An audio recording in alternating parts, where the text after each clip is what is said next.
Assalamualaikum warahmatullahi wabarakatuh. Al-Fatihah ilal Imam Yahya bin Sharafuddin Nawawi rahimahullahu lahul Fatihah. A'udzu billahi minasyaitonir rajim. Bismillahirrahmanirrahim. Alhamdulillahi rabbil alamin. Ar-Rahmanir Rahim. Maliki yaumiddin. Iyyaka na'budu wa iyyaka nasta'in. Ihdinas siratal mustaqim. Siratal ladzina an'amta 'alaihim ghairil maghdubi 'alaihim waladdallin. Amin. Bismillahirrahmanirrahim. Rabbi shrah li sadri wa yassir li amri wahlul 'uqdatam min lisani yafqahu qawli. Allahumma 'allimna ma yanfa'una wanfa'na bima 'allamtana wa zidna 'ilman wa alhiqna bi 'ibadikas shalihin. Amin. Nuwasil qira'ah ila al-hadis al-ashir. Kita teruskan ngaji hadisnya, hadis yang ke-10. Bismillahirrahmanirrahim. Qala al-musannif rahimahullahu ta'ala wa nafa'ana bi'ulumihi wa 'ulumi masyayikhina fid dharain. Amin. Al-hadis utawi iki iku hadis al-ashiru kang nomor 10. Hadis yang nomor 10. At-thayyibul halalu utawi panganan kang halal. At-thayyibul halalu utawi panganan kang halal iku syartul qabuli, syarat ditompone amal. At-thayyibul halalu utawi panganan kang halal iku syartul qabuli, syarat ditompone amal. Makanan halal itu syarat diterimanya amal.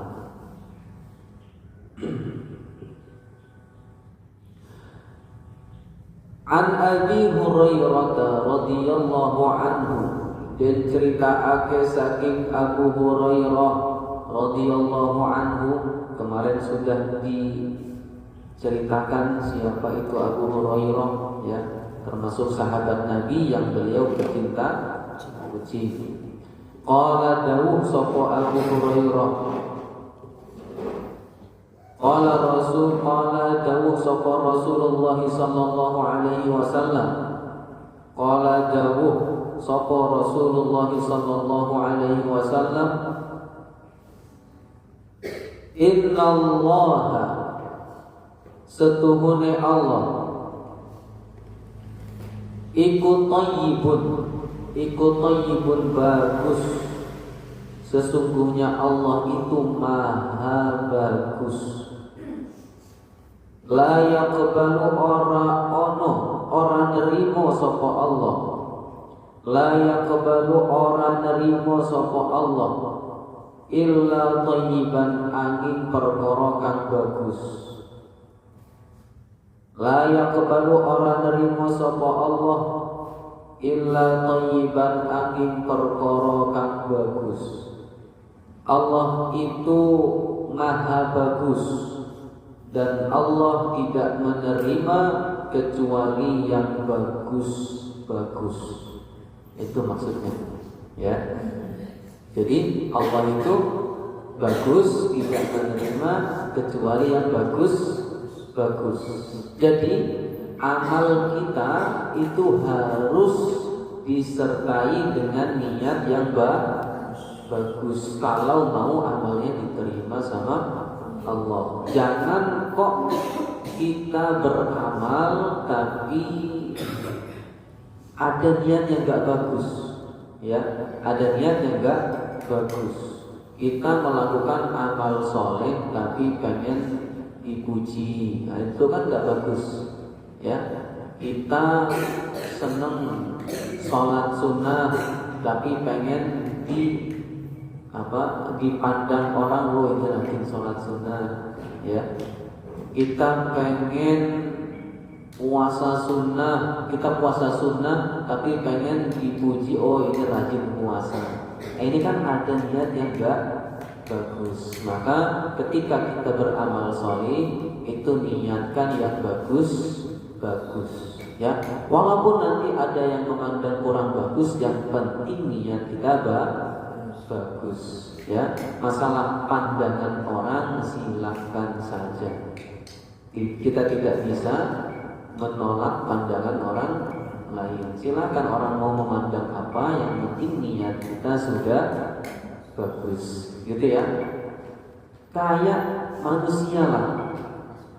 Manusia kita ini ya, kalau ditawarin baju yang bagus sama baju yang sudah robek-robek, kita milih mana? Milih mana coba? Milih yang bagus kan? Lebaran, Idul Fitri, itu belinya baju bagus, milihnya baju bagus. Gak ada yang milih baju bekas gitu ya kan, Lebaran. Gak mau dikasih baju bekas yang udah compang-camping, gak mau. Kita aja sebagai manusia, kalau ditawari sesuatu milih yang bagus. Masa kita memberi kepada Allah sesuatu yang tidak bagus? Kan nggak pantas, ya kan? Kita manusia aja pengen sesuatu yang bagus. Contohnya baju kita pengen yang bagus, pakaian pengen yang bagus, skincare pengen yang bagus, ya kan? Ya, kita pengen yang bagus. Nah gitu juga kita ke Allah, maka kita harus memberikan kepada Allah itu yang bagus, yaitu ibadah yang bagus, sedekah yang bagus. Ini bisa erat kaitannya dengan sedekah. Kebanyakan kan orang sedekah itu ngasihnya yang sudah enggak dimakan, udah mau basi disedekahin. Ya, ini adalah beberapa lah, ya, bukan barang yang bagus, baru matang, terus kita suka dengan makanan itu, kemudian kita sedekahin. Nah, ini bagus ini. Kita suka sama makanannya baru, kemudian sebagian dari makanan itu kita sedekahin. Ini sedekah yang bagus. Bukan kok ini makanan dari pagi sampai sore, makanan matangnya pagi, kita sedekahinnya sore, artinya bekas, ya bekas. Dan ini kurang bagus. Tetap bagus, masih ada niat sedekah, ada bagusnya niat sedekah, tapi nggak bagusnya kenapa harus memberikan barang yang sudah bekas, kue yang sudah sehari, ya matangnya pagi sedekahinya sore. Kalau mau yang bagus, matangnya pagi sedekahinya pagi, ya. Jangan kok makanan yang sudah hampir basi, itu nggak bagus. Maka ketika kita sedekah, kasihlah yang bagus, gitu ya. Wa innallaha lan setuhune Allah iku amarul mu'minina, iku amara perintah sapa Allah al mu'minina iku wong mukmin, bahwa sesungguhnya Allah memerintah umat mukmin bima kelawan barang kang amara bihi perintah sapa Allah, amara perintah sapa Allah bihi kelawan ma al mursalina ing pira-pira wong kang diutus, al mursalina ing pira-pira wong kang diutus. Sesungguhnya Allah memerintahkan umat mukmin bima amara bihil mursalin, sebagaimana yang diperintahkan kepada utusan-utusan Allah. Faqala maqadawu sapa Allah Ta'ala, faqala ta'ala maqadawu sapa Allah Ta'ala, ya ayyuhar rusulu, hai eling-eling para wong kang dadi utusan. Ya ayyuhar rusulu, hai eling-eling para wong kang dadi utusan. Wahai orang-orang yang diutus. Kulu mangano sira kabeh. Kulu mangano sira kabeh. Minat thayyibati setengah saking pira-pira perkara kang bagus. Minat thayyibati setengah saking pira-pira perkara kang bagus. Wahai para utusan, makanlah dari hal-hal yang baik. Wa'malu lan ngelakoni sira kabeh. Wa'malu lan ngelakoni sira kabeh. Sholihan kang perkara kang bagus. Sholihan kang perkara ingkang bagus. Wa'malu sholihan lan kerjakanlah perbuatan yang bagus. Ya, jadi kita diperintah sama Allah Subhanahu wa taala melalui hadis Nabi, ini namanya hadis qudsi. Ya, jadi kalau sampai ada hadis kemudian isi hadisnya qala Allah taala, ini namanya hadis qudsi. Ya, hadis disampaikan lewat lisan Nabi tapi isinya dari Allah Subhanahu wa taala. Ya, hadis karena lewat lisan Nabi tapi isinya firman Allah, ini namanya hadis qudsi. Ya, hadis qudsi itu hadis Nabi lewat lisan Nabi tapi isinya firman Allah Subhanahu wa ta'ala. Makanya ketika baca hadis kok ada qala ta'ala, itu berarti hadis qudsi. Paham ya hadis qudsi?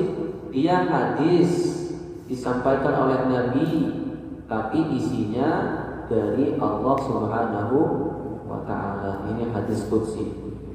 Dalam hadis qudsi ini kita semua diperintah untuk memakan makanan yang baik. Makanan yang baik itu apa? Yang halalan thayyiban. Ya, makanan yang halal itu makanan yang baik. Kemudian kita juga diperintah dalam hadis qudsi ini untuk melakukan sesuatu yang baik. Ya, jangan malah kebalikannya, makanan yang haram. Bukan makanan yang haram tapi cara mendapatkannya haram, ini tidak baik. Ya, melakukan pekerjaan yang tidak baik ini berarti kita kebalikan. Allah memerintahkan kita makan makanan yang halal, kemudian melakukan pekerjaan yang baik. Wa qala lan dawuh sapa Allah taala. Wa qala ta'ala lan dawuh sapa Allah taala, ya ayyuhalladzina, hai eling-eling para wong akeh. Ya ayyuhalladzina, hai eling-eling wong akeh.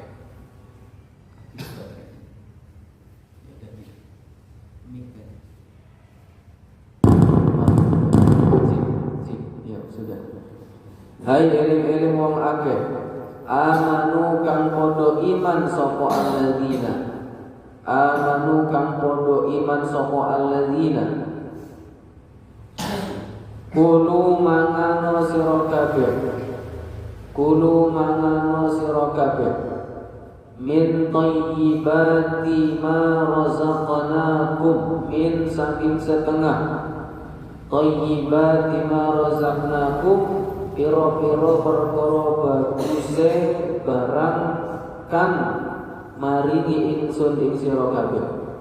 Thayyibati ma, piro-piro perkara baguse barang kang razaqnakum maringi ingsun ing sira kabeh.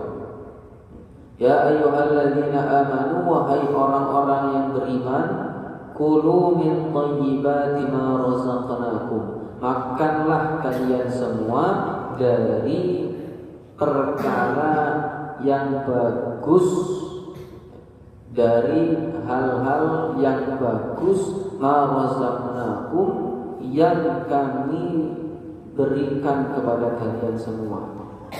Jadi makanlah makanan yang bagus. Jangan makan makanan yang jelek. Summa mongko keri, summa zakara mongko keri tutur sapa Abi Hurairah. Summa zakara mongko keri tutur sapa Abi Hurairah. Kemudian Abu Hurairah menyebutkan ar-rajula ing wong lanang, ar-rajula ing wong lanang. Kemudian Abu Hurairah menyebutkan seorang laki-laki hale yutirus safara, hale yutirus safara andua ake sapa ar-rajul as-safara ing lelungan. Yutilu hale andua ake sapa ar-rajul as-safara ing lelungan. Ada seorang laki-laki yang dia safar, pergi. Yutil itu panjang. Panjang itu maksudnya dia lama bepergian. Ada seorang laki-laki yang lama bepergian, lama jadi musafir. Ash'asha hale kusut rambutnya. Ash'adha hale kusut rambutnya. Rambutnya kusut. Iyalah, dia musafir lama di padang pasir, rambutnya kusut. Al-Bara turhale beleduk, beleduk apa? Berdebu. Rambutnya kusut plus berdebu pula. Yamudu hale yamudu yadaihi ngadawa ake sapa ar-rajul yadaihi ing tangan lorone rajul. Yadaihi ing tangan lorone rajul. Yamuddu yadaihi mengangkat kedua tangannya ila samai marang langit. Ila samai marang langit. Apa yang dilakukan mengangkat tangan ke langit? Ya Rabbi, ya Rabbu, dawuh sapa ar-rajul ya Rabbu. Pangeran kuno, wahai pangeran kuno. Ya Rabbu, wahai pangeran kuno. Ya Rabbi, ya Rabbi. Ini cerita Abu Hurairah. Ada seorang laki-laki, dia ini musafir udah lama, ya, musafir sudah lama, rambutnya kusut, berdebu pula, ya. Kemudian dia mengangkat tangan berdoa ya Rabbi, ya Rabbi. Ini bisa kita ambil pelajaran bahwa kalau mau doanya dikabulkan, ini kita pakai cara ini. Yang pertama, musafir itu doanya mudah dikabulkan sama Allah, ya.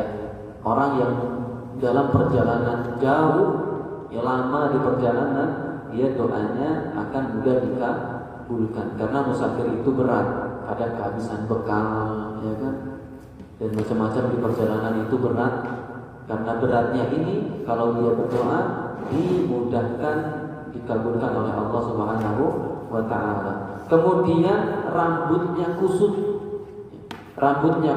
berdebu, pakaiannya enggak bagus, ya. Tapi bukan najis, enggak bagus, ini kan kusut, pakaiannya kusut, rambutnya kusut. Nah, kalau kita mau doanya mudah dikabulkan, ketika berdoa pakai pakaian yang jelek, tapi suci, jangan nggak suci, ya. Pakaian yang jelek tapi suci. Sama ketika sholat istisqa, tahu sholat istisqa, sholat minta hujan, itu nggak boleh keluar lapangan pakai baju bagus, nggak boleh. Sholat istisqa minta hujan itu pas keluar ke lapangan pakai pakaian yang paling jelek, mesti perintahnya gitu. Sampai ke lapangan sholat istisqa pada pakai pakaian bagus, alamat gak hujan, ya, alamat gak hujan. Maka ketika ke lapangan sholat minta hujan, pakai pakaian yang jelek tapi suci. Itu. Jadi kalau mau doanya pengen gampang diijabah, dikabulkan, pakai pakaian yang jelek tapi tidak najis ya. Ini dua nih. Musafir iya. Ya, pakaian rambutnya compang-camping kusut iya. Ini menandakan apa? Menandakan bahwa dia itu bukan siapa-siapa di hadapan Allah Subhanahu wa taala. Dua. Kemudian yang ketiga, mengangkat tangan. Kalau sampean pengen doanya gampang dikabulkan, ketika berdoa angkat tangan. Bukan angkat tangan begini ya. Angkat tangannya itu adabnya minimal meres dahu. Entah gini. Jangan doa itu amin tapi kalau sampean begini. Nah, ini kurang angkat tangan ini.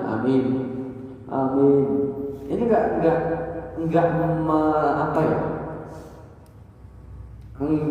menggugah untuk dikabulkan.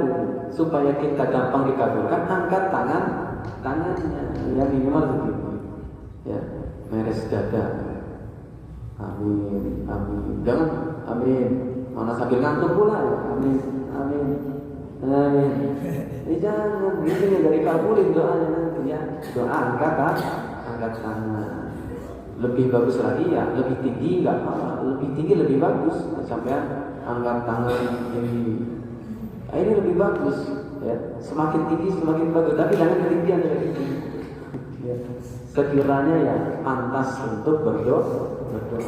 Jadi angkat tangan itu adalah cara untuk doanya gampang dikabulkan.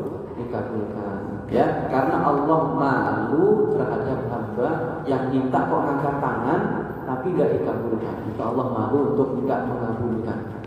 Ya, itu tiga. Pertama, seorang musafir gampang dikabulkan doanya. Kemudian doa dalam keadaan tidak mewah. Ya. Rambutnya kusut, bajunya kusut, yang penting suci. Itu juga cara untuk supaya gampang dikabulkan. Yang ketiga, angkat tangan. Yang keempat, ya Rabb panggil nama Allah.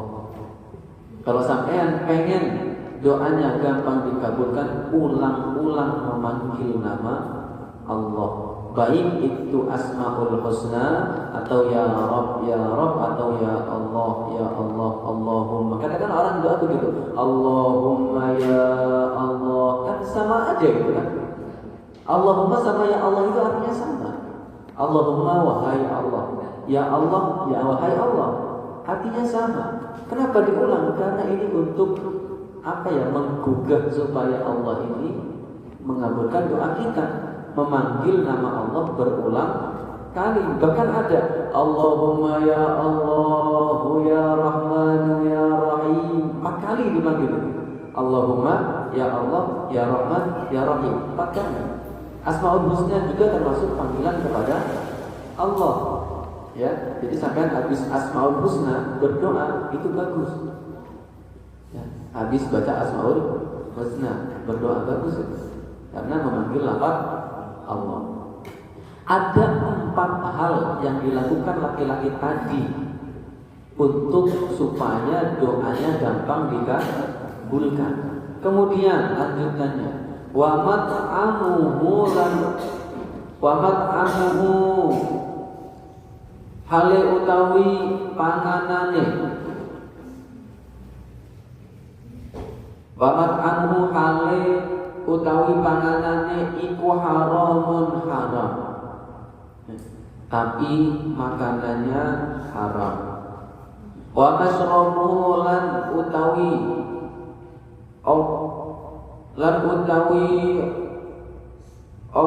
onggenane iku haramun haram, makanannya haram, minumannya haram. Wa malbasuhu lan utawi sandangane iku haramun haram, pakaiannya haram. Wa ghudhiya bil harami, wa ghudhiya lan ditulang bil harami kelawan haram.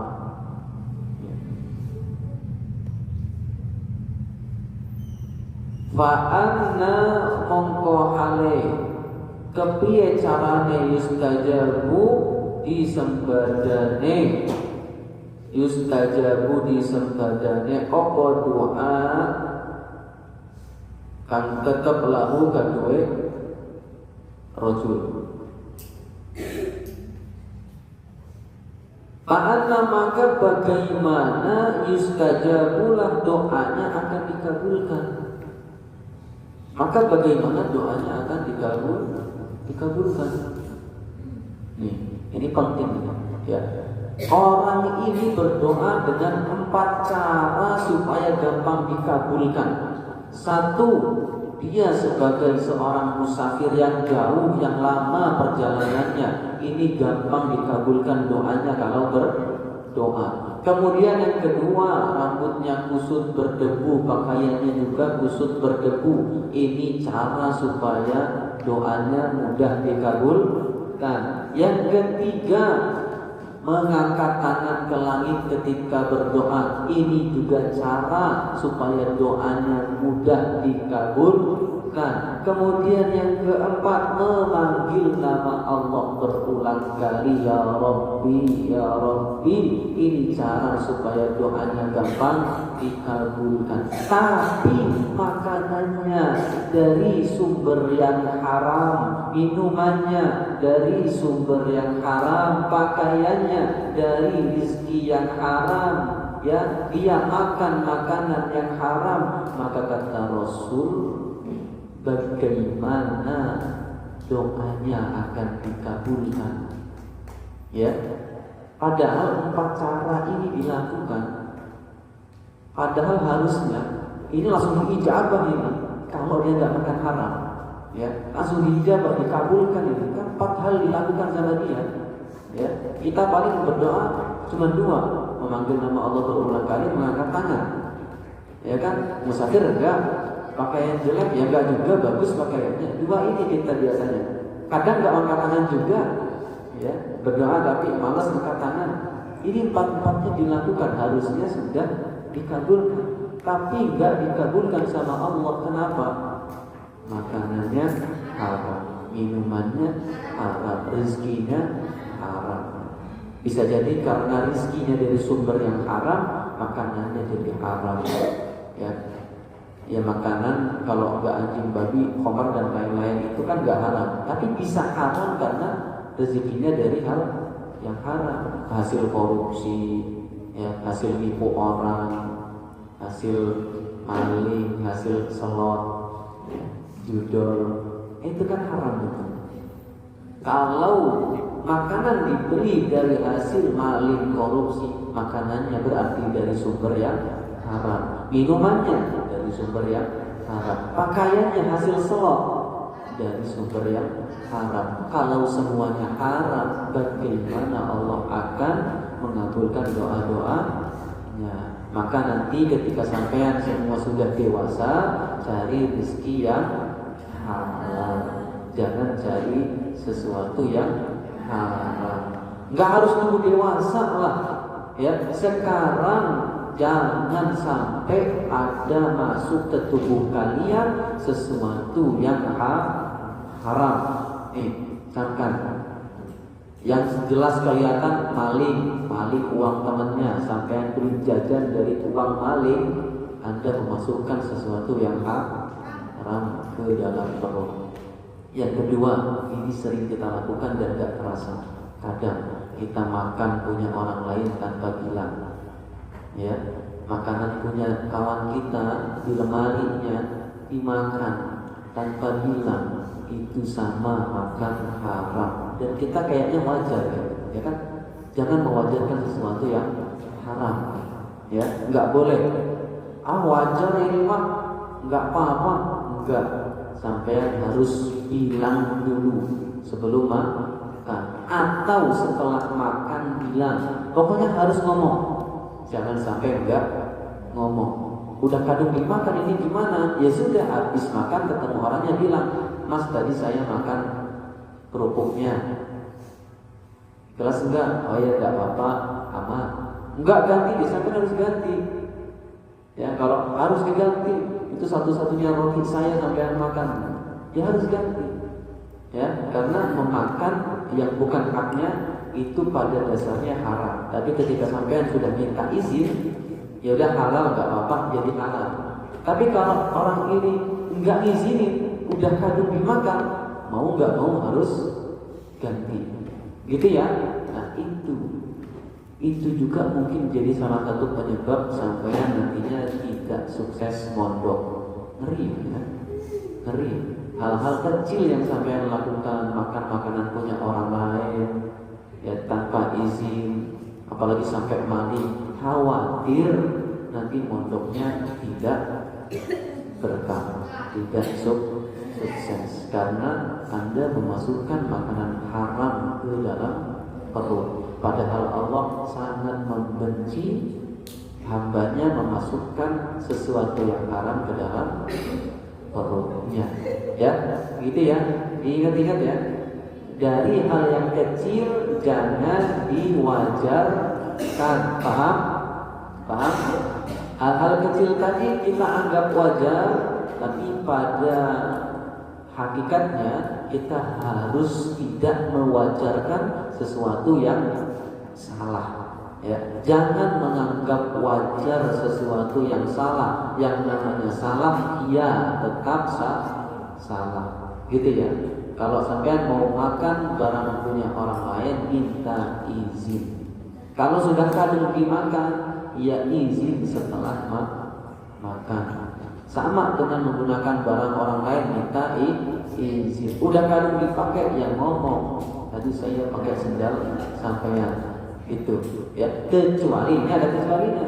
Kecuali sampean ada yang dikirim makanan 1 dus. Ini ada kecuali, nggak perhatikan. Sampean dikirim jajanan 1 dus, kemudian ditaruh di pojokan. Silakan yang mau makan saja. Udah saya ikhlaskan, tanpa ngomong ikhlas saja.